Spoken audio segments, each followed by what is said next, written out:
into the wild, leaving behind the busy noise of the city and joining the soothing noise of nature. No government at his back, just a rifle, a trap line, and a tree cover so vast that it was like a green canopy. By the 1780s, the fur trade was pulling Americans and Canadians deeper and deeper into a land that they couldn't completely understand. Mountains they couldn't name, rivers that led nowhere on the maps they carried. In Europe, felt hats made from beaver fur were becoming the height of fashion. This was creating demand for trappers. A trapper needed something no compass could give him. He needed the people who already lived there.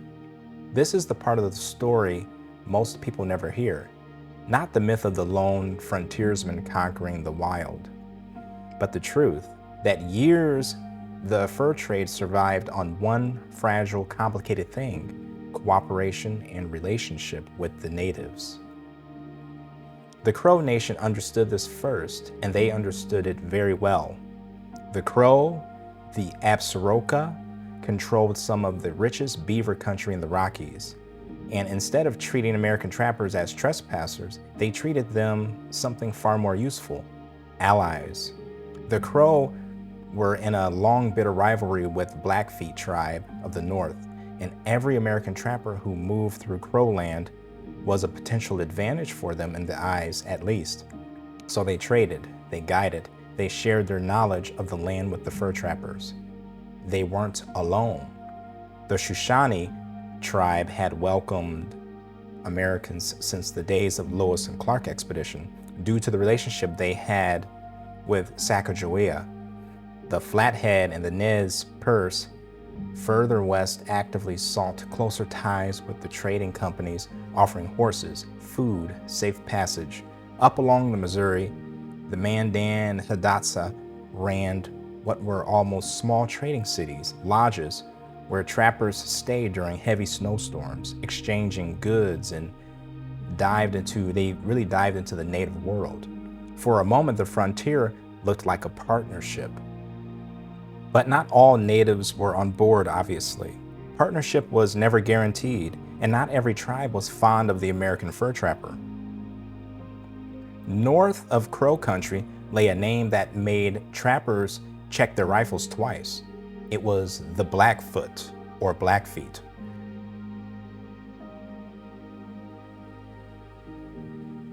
A violent encounter during the Lewis and Clark expedition left a Blackfoot warrior dead.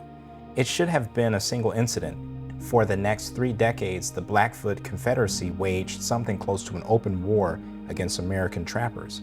Entire stretches of prime beaver territory, some of the richest in the Rockies, sat untouched, not for lack of beavers, but because the men who went in didn't always come back out. A man named John Coulter, he was an experienced explorer, having been a member of the Lewis and Clark expedition. While canoeing, he encountered Blackfoot natives. They called him to come to shore, and with the heavy weight of uncertainty, he complied. And they stripped him of his clothing. They made him run out in the open plains, and a large group of Blackfoot started to chase after him, hundreds of them. He got pretty far to where he took refuge in a beaver lodge. He hid till nightfall, where he was able to swim down the river. Hearts beating fast, not sure how far the Blackfoot would be. Still naked and probably afraid, 7 days later he made it to a trading post named Fort Raymond, where he was able to get help, and he successfully escaped the Blackfoot. The Blackfoot tribe maintained a trade relationship with the British. Through their trapping companies, the Hudson Bay Company and the Northwest Company, who would reach them first and traded with them steadily along the Saskatchewan River. It wasn't until the late 1820s, as competition intensified, the British trappers began pushing onto American streams too, that the Blackfoot stopped picking sides, and anyone that they saw with a trap line became a target. Proof that this was never really about white men and native men in the simplest form. It was about relationships, built or broken, one encounter, one trading post, one betrayal at a time. Then came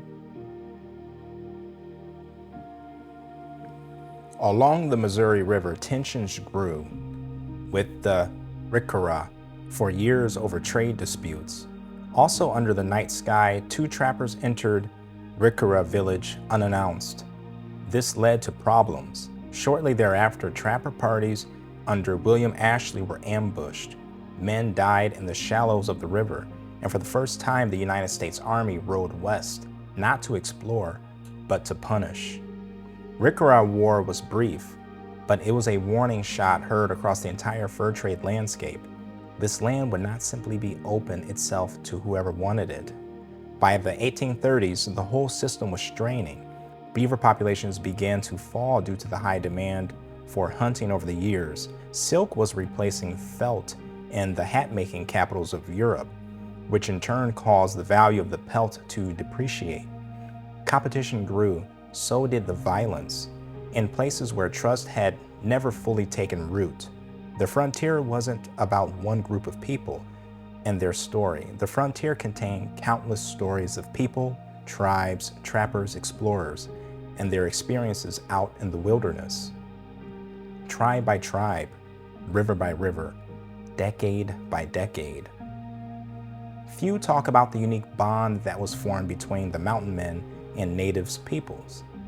One of the things that held together the fragile relationship between the American trappers and Native Americans beyond trade was marriage. That's right, marriage. Across the mountains, hundreds of American and French Canadian trappers married into Crow families, Shoshone families, Flathead families. These weren't arrangements of convenience, they were kinship, real, binding, and often lifelong. A trapper who married into a tribe gained something no rifle could buy: safe passage, trading rights, protection, and a place at the fire when winter came for them. Their children became something entirely new. Up north, entire communities of mixed heritage, the Métis people, grew directly out of these unions, tied to trading companies but rooted just as deeply in Native tradition. They became the guides, the interpreters, the go-in-betweens, who kept the whole fragile machine of the fur trade turning. Alexander Culberson was a young American trader sent into the heart of Blackfoot country, the same territory that had killed so many trappers before him. He didn't survive there by force. He survived because he married a Blackfoot woman, and through that marriage became one of the most respected traders in the Blackfoot ever had. The same nation that hunted trespassing trappers for 30 years tolerated a mountain man who became family. That's not the exception to this story.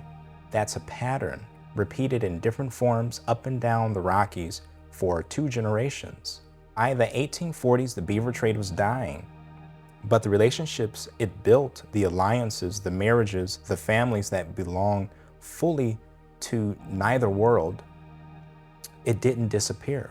The West wasn't won by one man alone against the wild. It was carried, traded, guided, married, and fought for between 2 different worlds who saw the benefit in working together. Thank you to all my subscribers. History remembers those who act. Until next time.